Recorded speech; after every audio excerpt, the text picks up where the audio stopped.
Clip number 492۔ اس clip میں آپ قرآن پاک کی سورہ یونس کی آیت نمبر 53 سے 56 تک کی تلاوت، ترجمہ اور تفسیر قرآن صراط الجنان سماعت فرمائیں گے۔ بسم اللہ الرحمن الرحیم۔ ترجمہ، اللہ کے نام سے شروع جو نہایت مہربان رحمت والا ہے۔ وَيَسْتَنبِئُونَكَ أَحَقٌّ هُوَ قُلْ إِي وَرَبِّي إِنَّهُ لَحَقٌّ وَمَا أَنْتُمْ بِمُعْجِزِينَ۔ ترجمہ، اور تم سے پوچھتے ہیں کیا وہ حق ہے؟ تم فرماؤ ہاں، میرے رب کی قسم بے شک وہ ضرور حق ہے، اور تم اللہ کو عاجز نہیں کر سکو گے۔ وَيَسْتَنبِئُونَكَ، اور تم سے پوچھتے ہیں، یعنی اے حبیب صلی اللہ علیہ وسلم، وہ آپ سے پوچھتے ہیں کہ کیا قیامت اور وہ عذاب جس کے نازل ہونے کی آپ نے ہمیں خبر دی ہے واقعی حق ہے؟ آپ ان سے فرما دیں ہاں، میرے رب عز و جل کی قسم بے شک میں نے جس کی خبر دی ہے وہ ضرور حق ہے، اور اس میں کوئی شک نہیں، اور تم اللہ عز و جل کے عذاب سے بھاگ کر اسے عاجز نہیں کر سکتے، بلکہ وہ عذاب تمہیں ضرور پہنچے گا۔ وَلَوْ أَنَّ لِكُلِّ نَفْسٍ ظَلَمَتْ مَا فِي الْأَرْضِ لَافْتَدَتْ بِهِ وَأَسَرُّوا النَّدَامَةَ لَمَّا رَأَوُا الْعَذَابَ وَقُضِيَ بَيْنَهُم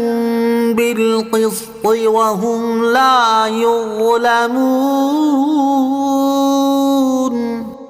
ترجمہ، اور زمین میں جو کچھ ہے اگر ہر ظالم جان اس سب کی مالک ہو جائے تو وہ یقیناً اپنی جان چھڑانے کے معاوضے میں دے دے، اور وہ جب عذاب دیکھیں گے تو دل میں چپکے چپکے پشیمان ہوں گے، اور ان کے درمیان انصاف کے ساتھ فیصلہ کر دیا جائے گا، اور ان پر ظلم نہیں کیا جائے گا۔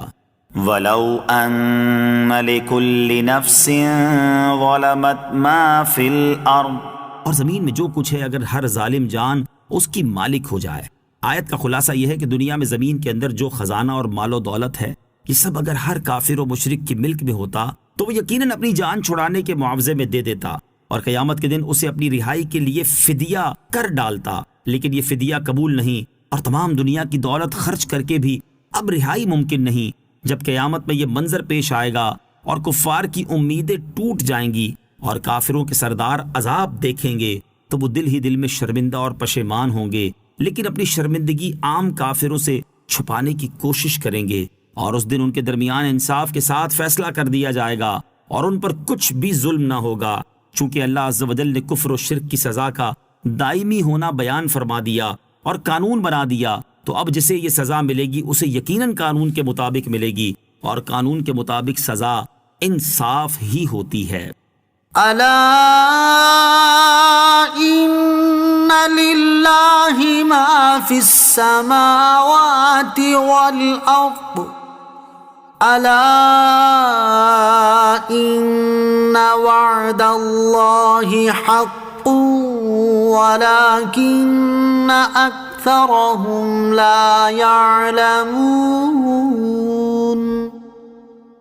هُوَ يُحْيِي وَيُمِيتُ وَإِلَيْهِ تُرْجَعُونَ۔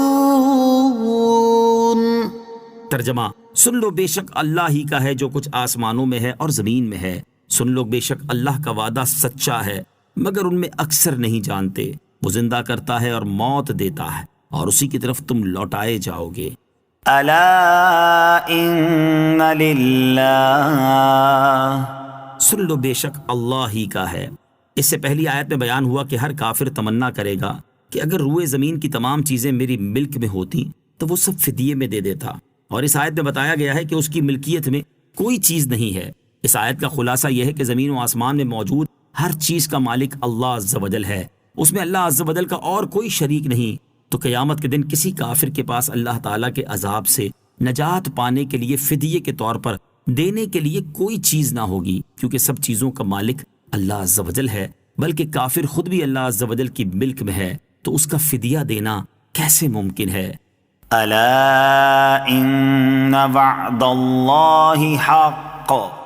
سن لو بے شک اللہ کا وعدہ سچا ہے۔ ارشاد فرمایا کہ اللہ تعالیٰ نے جو ثواب اور عذاب کا وعدہ فرمایا ہے وہ سچا ہے اور ضرور پورا ہوگا، لیکن ان میں سے اکثر لوگ اپنی عقل کی کمی اور غفلت کے غلبے کی وجہ سے اسے نہیں جانتے، اور وہ صرف دنیا کی ظاہری زندگی کو جاننے تک ہی محدود ہیں، اسی لیے وہ ایسی غلط باتیں بولتے اور غلط کام کرتے ہیں۔ هو يحيي وہ زندہ کرتا ہے، یعنی اللہ تعالیٰ کی شان یہ ہے کہ کسی کی دخل اندازی کے بغیر وہی دنیا میں زندہ کرتا اور موت دیتا ہے، اور آخرت میں تم دوبارہ زندہ ہو کر اسی کی طرف لوٹائے جاؤ گے۔